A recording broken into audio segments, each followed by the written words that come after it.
Hello everyone, welcome back to the channel. यदि आप एक इंश्योरेंस एजेंट हैं, आपको एलआईसी हो या कोई भी इंश्योरेंस कंपनी आपको कमीशन का पेमेंट करती है तो उस पे कैसे वो टीडीएस डिडक्ट करती है और आपको उस टीडीएस का रिफंड कैसे क्लेम करना है, कौन सी इनकम टैक्स रिटर्न आपको फाइल करनी पड़ती है, इन सब बातों को आज के इस वीडियो में हम समझने वाले हैं। बहुत लोगों को ये नहीं पता होता है कि उनका जो भी कमीशन होता है उस पर टैक्स डिडक्ट होता है।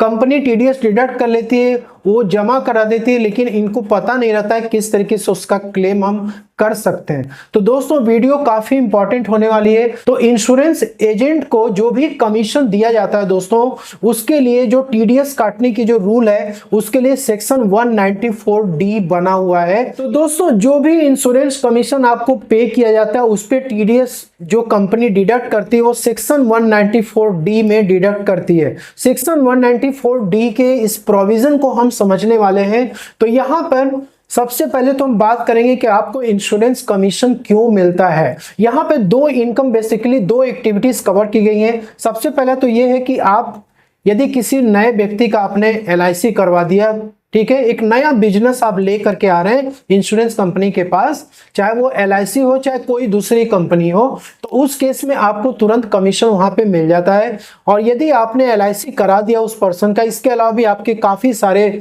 पॉलिसी होल्डर्स का आपने एलआईसी करा रखी है, तो उनकी पॉलिसी जब कंटिन्यू रहती है, मतलब लगातार उसका प्रीमियम हर साल मिलता रहता है एलआईसी को, ठीक है, या फिर आप पॉलिसी को रिन्यू कराते हैं, उसका रिवाइवल आप कराते हैं, तो इस प्रकार के जो भी आप काम करते हैं दोस्तों, उसके लिए आपको कमीशन मिलता है। और जब भी कमीशन आपको ये इंश्योरेंस कंपनी देती है तो उस पे टीडीएस डिडक्ट करके ही देती है। तो सेक्शन 194D किसके ऊपर एप्लीकेबल है?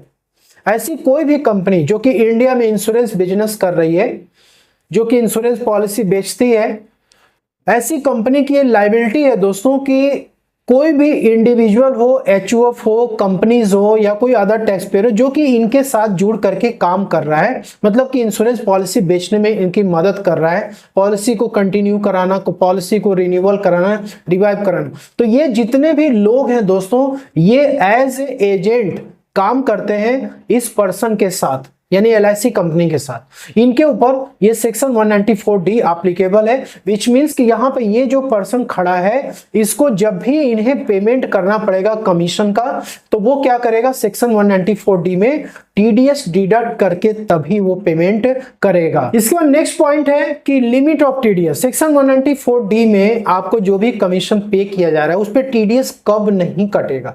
तो दोस्तों, यदि आपको कोई भी पेमेंट कमीशन का किया जा रहा है, जब वो 15,000 रुपीज से क्रॉस करेगा तब टीडीएस यहाँ पे डिडक्ट होगा। अब चाहे वो आपको एक बार में 15,000 से ज्यादा मिल रहा हो या फिर एग्रीगेट मिल रहा हो, जैसे कि आपको कुछ महीने मान लीजिए 5,000 रुपये मिला, फिर इसके बाद अगले 2 महीने के बाद आपको 3,000 मिला, इस तरीके से टोटल जब आपका 15,000 के ऊपर जैसे ही क्रॉस करेगा, कंपनी क्या करेगी, टीडीएस डिडक्ट करके तो आपको वो पेमेंट करेगी। इसका नेक्स्ट पॉइंट है कि कितना परसेंट टीडीएस डिडक्ट होता है। तो दोस्तों देखिए, इंडिविजुअल और एचयूएफ की केस में 2% का टीडीएस रेट बजट 2024 में अनाउंस किया गया है, लेकिन दोस्तों फाइनेंशियल ईयर 24-25 के लिए 5% का टीडीएस डिडक्ट होगा।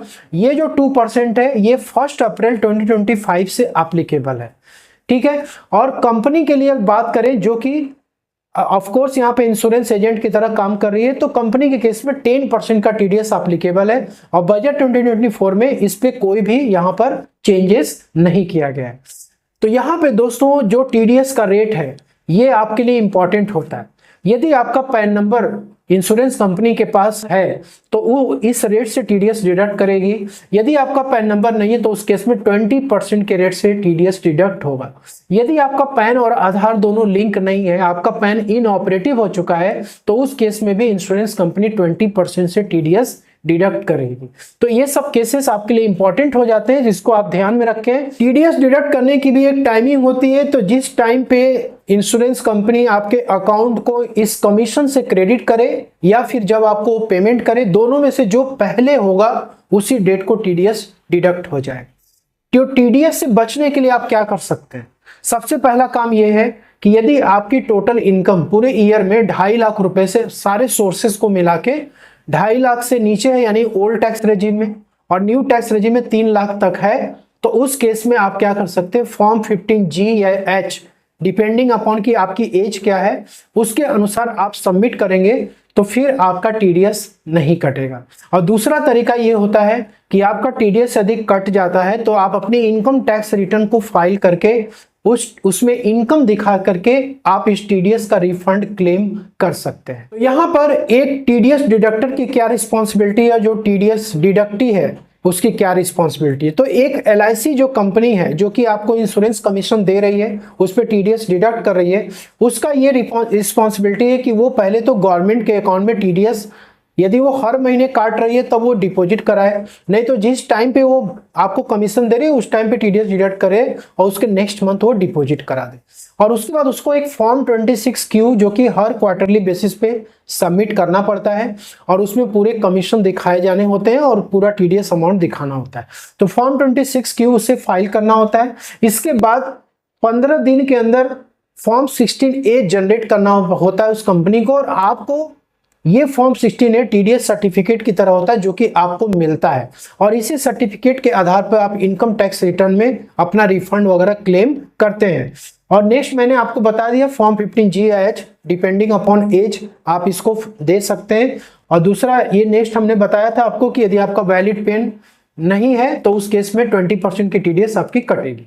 अब इंपॉर्टेंट ये है कि आप जब भी अपने इनकम टैक्स रिटर्न को फाइल करें तो आप अपना 26AS जरूर चेक कर लें कि वहां पर ये जो टीडीएस है ये अपडेट हुआ है कि नहीं हुआ है, ठीक है। और दूसरा काम ये है कि जब भी आप अपनी आईटीआर को फाइल करते हैं इंश्योरेंस कमीशन के केस में, तो जिस इंश्योरेंस कमीशन पे आपकी टीडीएस कटी है दोस्तों, वो इंश्योरेंस कमीशन का अमाउंट आपको अपने इनकम टैक्स रिटर्न में दिखाना है, क्योंकि वो आपकी एक इनकम है। यदि आप उसको नहीं दिखाएंगे तो आप टीडीएस का रिफंड क्लेम नहीं कर सकते। तो ठीक है, तो आईटीआर 4 में आपको ये इनकम नहीं दिखानी होती क्योंकि प्रिजेंटिव टैक्सेशन में इंश्योरेंस कमीशन की इनकम नहीं आती। आपको आईटीआर 3 फाइल करना पड़ेगा। एक बिजनेस और प्रोफेशन के हेड में ये आपकी आईटीआर 3 में ये इंश्योरेंस कमीशन जाएगा।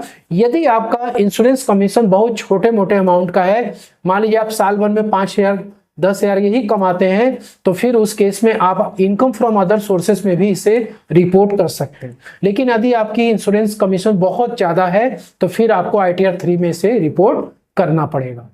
तो उम्मीद करता हूं कि आपको सेक्शन 194D के प्रोविजन समझ में आ गए होंगे। वीडियो अच्छे लगे लाइक शेयर जरूर करिएगा, चैनल पे नए तो सब्सक्राइब जरूर करें। मिलते हैं नेक्स्ट वीडियो, तब तक के लिए जय हिंद जय भारत।